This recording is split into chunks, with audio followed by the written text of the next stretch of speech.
Hariom Hariom academy के YouTube channel पे आपका स्वागत है। आज हम लोग केमिस्ट्री का एक टॉपिक इलेक्ट्रोकेमिस्ट्री चैप्टर 3 एनसीईआरटी का पढ़ेंगे। सीबीएसई वालों के लिए ये दूसरा चैप्टर होगा क्योंकि उनका सॉलिड से रिलेटेड है, लेकिन जैक बोर्ड में ऐसा कुछ नहीं है। जैक बोर्ड का पूरा सिलेबस आ रहा है, कुछ दिन पहले ही सिलेबस रिलीज हुआ है। तो आज हम लोग पढ़ेंगे इलेक्ट्रोकेमिस्ट्री। कोई भी चीज़ जब पढ़ते हैं हम तो उसको लाइफ में जरूर देखते हैं। तो कहीं ना कहीं आप लोग बैटरी का इस्तेमाल जरूर किए होंगे। बैटरी तो उसमें क्या होता है, कभी सोचे आप लोग उसके अंदर होता क्या है? इलेक्ट्रोकेमिस्ट्री में लोग पढ़ेंगे क्या, स्पेशली कि जो बैटरी है, जो सेल्स है, उसके अंदर होता क्या है। जैसे कि आपके घर में इन्वर्टर लगा होगा, ज़्यादातर लोगों के घर में लगा होगा। इन्वर्टर में होता क्या है, उसमें स्पॉन्टेनियस केमिकल रिएक्शन होता है। स्पॉन्टेनियस केमिकल रिएक्शन होता है जिसको रेडॉक्स रिएक्शन कहते हैं। तो उसमें एक रिएक्टेंट इलेक्ट्रॉन लूज करता है, अगला रिएक्टेंट इलेक्ट्रॉन गेन करता है। तो वहाँ पे स्पॉन्टेनियस रेडॉक्स रिएक्शन होता है, उससे जो केमिकल एनर्जी निकलता है उसको हम लोग इलेक्ट्रिकल एनर्जी में कन्वर्ट करते हैं। ठीक है, तो बैटरी वगैरह आप देखते हैं। फिर अब इसके बाद अभी जैसे कि मेटल्स को प्यूरिफाई करना है तो उसमें लोग क्या करते हैं, इलेक्ट्रिकल एनर्जी का इस्तेमाल करके नॉन स्पॉन्टेनियस केमिकल रिएक्शन करवाते हैं, जिससे जो मेटल्स होते हैं प्यूरिफाई हो जाते हैं। तो इलेक्ट्रोकेमिस्ट्री में हम लोग पढ़ेंगे दो तरह का इलेक्ट्रोकेमिकल सेल के बारे में। एक को गैल्वेनिक, वोल्टाइक और डेनियल सेल बोलते हैं, एक को इलेक्ट्रोलाइटिक सेल बोलते हैं। बच्चा हमेशा कंफ्यूज रहता है, लेकिन हम बोलेंगे कि आप पहले गैल्वेनिक, वोल्टाइक और डेनियल सेल को समझ लीजिए, जिसमें स्पॉन्टेनियस रेडॉक्स रिएक्शन कन्वर्ट होता है इलेक्ट्रिकल एनर्जी में। इसको हम लिख देते हैं इलेक्ट्रोकेमिकल सेल। इलेक्ट्रोकेमिकल सेल, इसमें हम लोग पढ़ रहे हैं डेनियल सेल या वोल्टाइक सेल या गैल्वेनिक सेल। गैल्वेनिक सेल, इसमें ध्यान से समझिएगा कि यहाँ पर दो कंपार्टमेंट होता है, एक ऐसा ऐसा। यहाँ पर ये जो थोड़ा मोटा पतला हो सकता है, ड्राइंग मेरा बहुत अच्छा है। तो ये आपका इलेक्ट्रोलाइट है। हम एग्जांपल के लिए इसको ले ले रहे हैं जिंक सल्फेट। इलेक्ट्रोलाइट क्या होता है बाबू? ऐसा सब्सटेंस जो आयंस में टूट के इलेक्ट्रिसिटी कंडक्ट करता है। ये आपका कॉपर सल्फेट है, ये भी इलेक्ट्रोलाइट है। तो इसको कहते हैं हम लोग एनोड। देखिए, यदि आप ये फंडामेंटल समझ जाएंगे तो आपको कोई दिक्कत नहीं होगी। एनोड है और ये कैथोड है, ठीक है। इसका ट्रिक है कि जो एनोड है उसको लिखते हैं लोन, LOAN। लोन का मतलब लेफ्ट, L से लेफ्ट, O से ऑक्सीडेशन, A से एनोड और N से नेगेटिव। मतलब एनोड नेगेटिवली चार्ज होगा, लेफ्ट में होगा, और यहाँ पर ऑक्सीडेशन होगा। एनोड लेफ्ट, ऑक्सीडेशन और नेगेटिवली चार्ज। ये जो होता है लेफ्ट का हो गया, राइट, और ऑक्सीडेशन का हो गया रिडक्शन। E का हो गया C, कैथोड। एनोड ये कैथोड कहलाता है, और नेगेटिव का हो गया पॉजिटिव। ठीक है, अब ध्यान से सुनिएगा, थोड़ा सा इसके बारे में पता होना चाहिए पहले, उसके बाद बात करते हैं कि डेनियल सेल या वोल्टाइक सेल में होता क्या है। इसके अंदर स्पॉन्टेनियस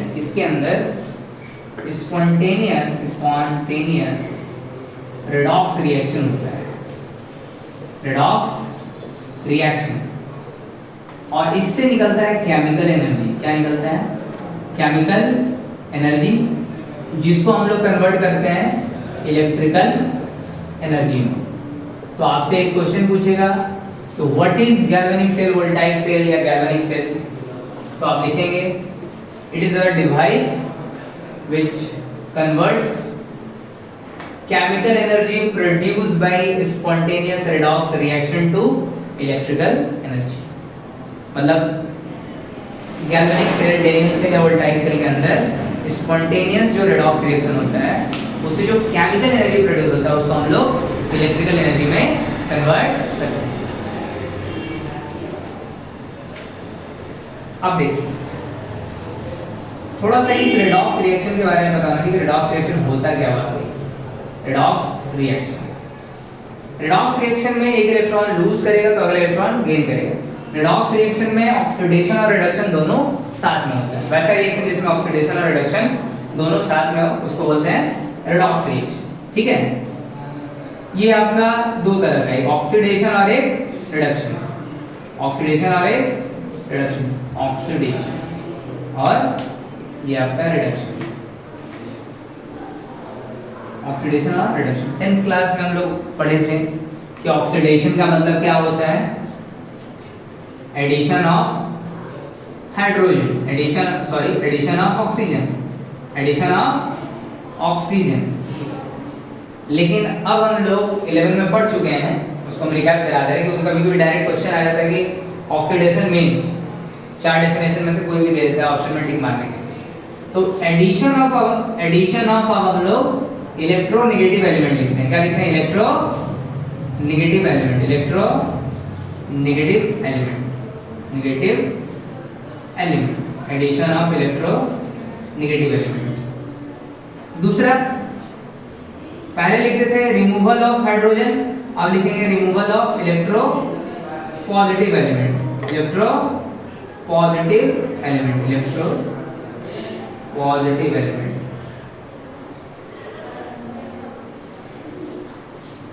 एक और डेफिनेशन होता है, ऑक्सीडेशन का मतलब होता है लॉस ऑफ इलेक्ट्रॉन। जो प्रोसेस जिसमें ऑक्सीडेशन हो रहा है मतलब उसमें लॉस ऑफ इलेक्ट्रॉन होगा, इलेक्ट्रॉन लूज करेगा, रिएक्टेंट इलेक्ट्रॉन लूज करेगा। और चौथा डेफिनेशन है इंक्रीज इन ऑक्सीडेशन नंबर। यदि किसी एलिमेंट का ऑक्सीडेशन नंबर बढ़ रहा है तो उसका ऑक्सीडेशन हो रहा है। ठीक है, रिडक्शन इसका उल्टा हो गया, addition of electro positive element, electro positive element. दूसरा removal of electronegative element, removal of electro negative element. उल्टा हो गया इसका, जस्ट इसका उल्टा होता है। ये आया हुआ एग्जाम में, लॉस ऑफ इलेक्ट्रॉन होगा तो क्या होगा? गेन ऑफ इलेक्ट्रॉन होगा।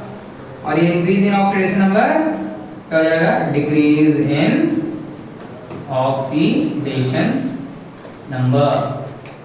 यदि किसी रिएक्टेंट का ऑक्सीडेशन नंबर घट रहा है मतलब उसका रिडक्शन हो रहा है। ये आपको पता होना चाहिए, बच्चों को यही पता नहीं रहता, पढ़ने चलते हैं इलेक्ट्रोकेमिस्ट्री।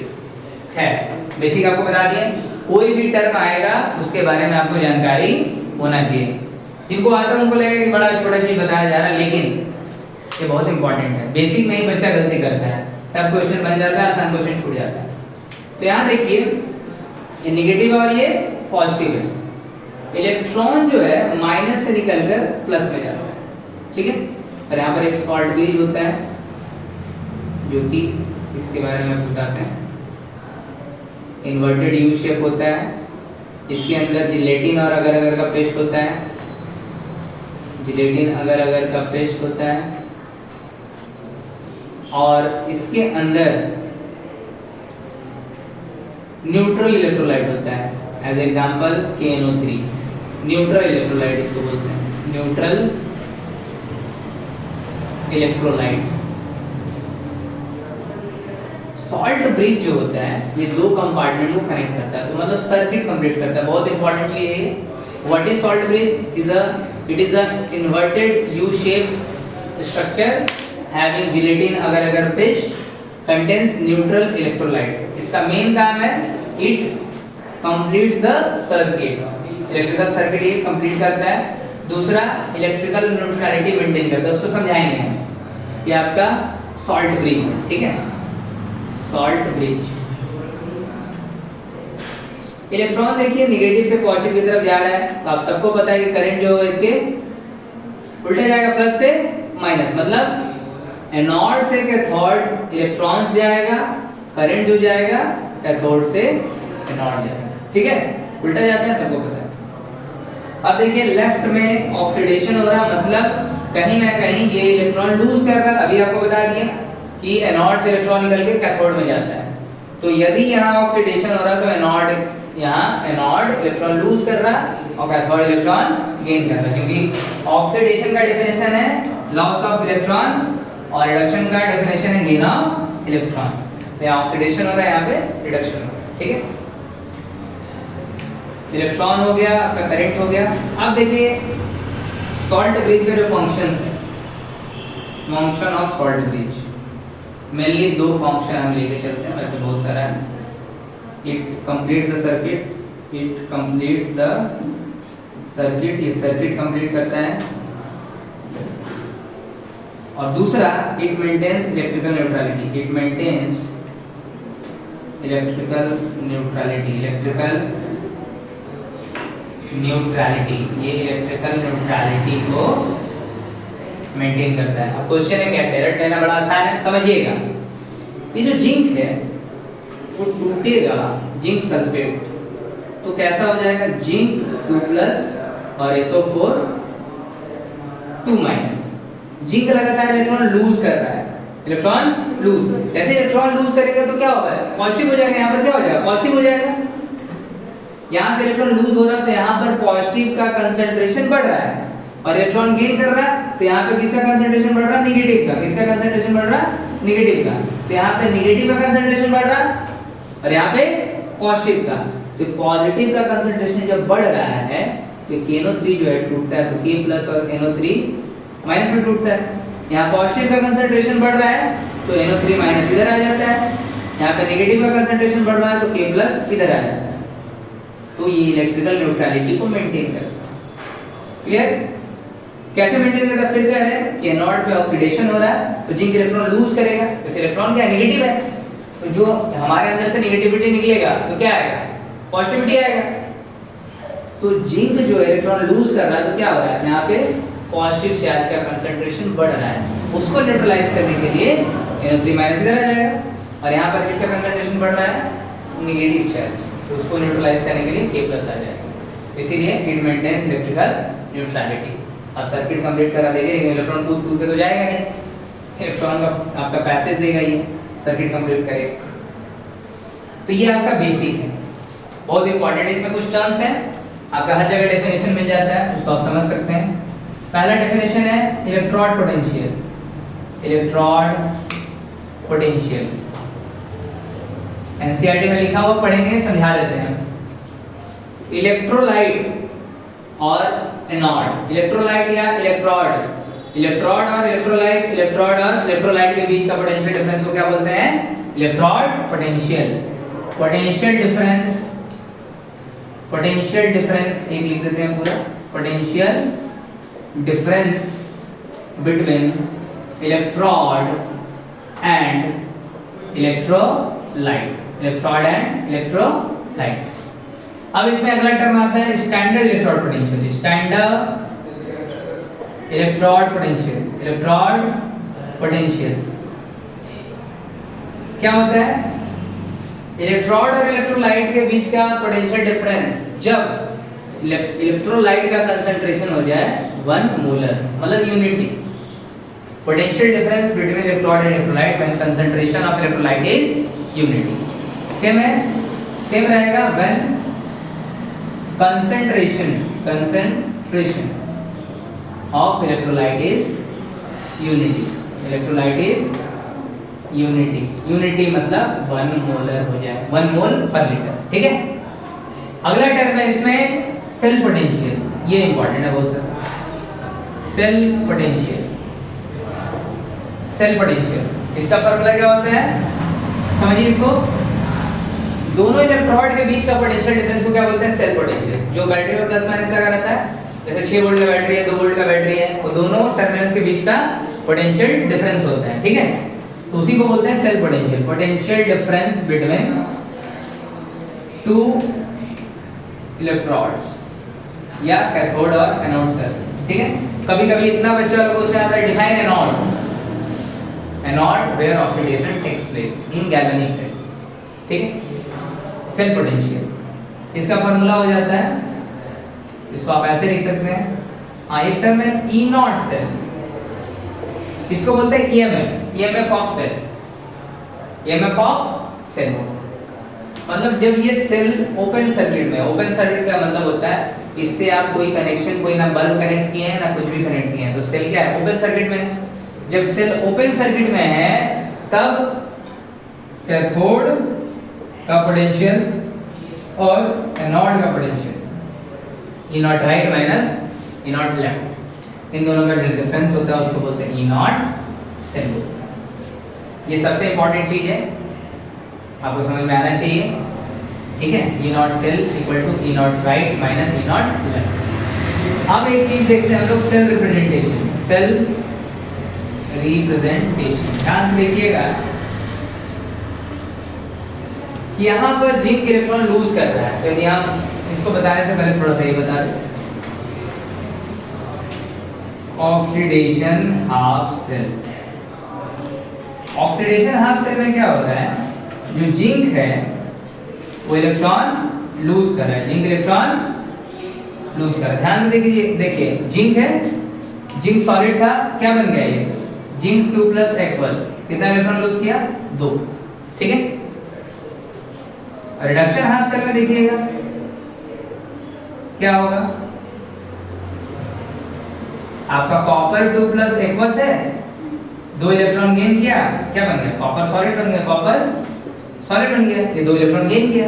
अभी बताएं loss of electron, oxidation, gain of electron, reduction. Oxidation half cell, reduction half cell, दोनों को जोड़ दीजिएगा तो यहाँ का 2 इलेक्ट्रॉन, यहाँ का 2 इलेक्ट्रॉन कट जाएगा, आपका रिएक्शन आ जाएगा कैसा, देखिए तो दोनों को लिख देते हैं हम, ऐड कर रहे हैं, ये और ये कट जाएगा, काट लेने, zinc solid plus copper 2 plus aqueous, arrow दिए आप, zinc 2 plus aqueous plus copper solid, ठीक है।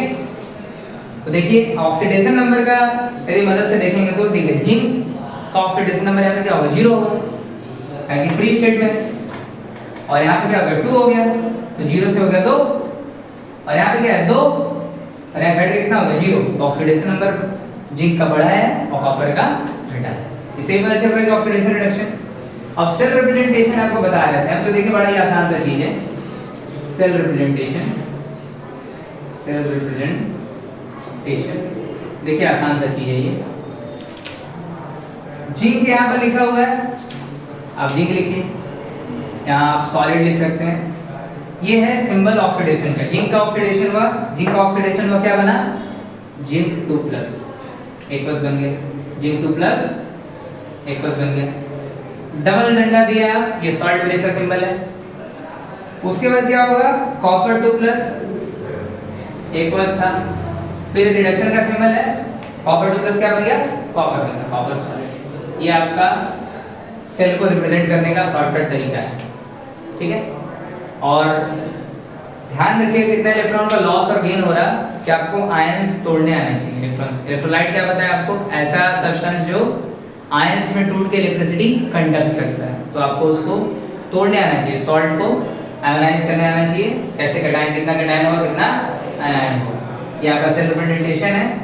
और एक दो बात बताना है, लेकिन ठीक है, आपको हम लोग और आगे पढ़ेंगे, नेक्स्ट वीडियो में मिलेंगे, तब तक के लिए हरिओम।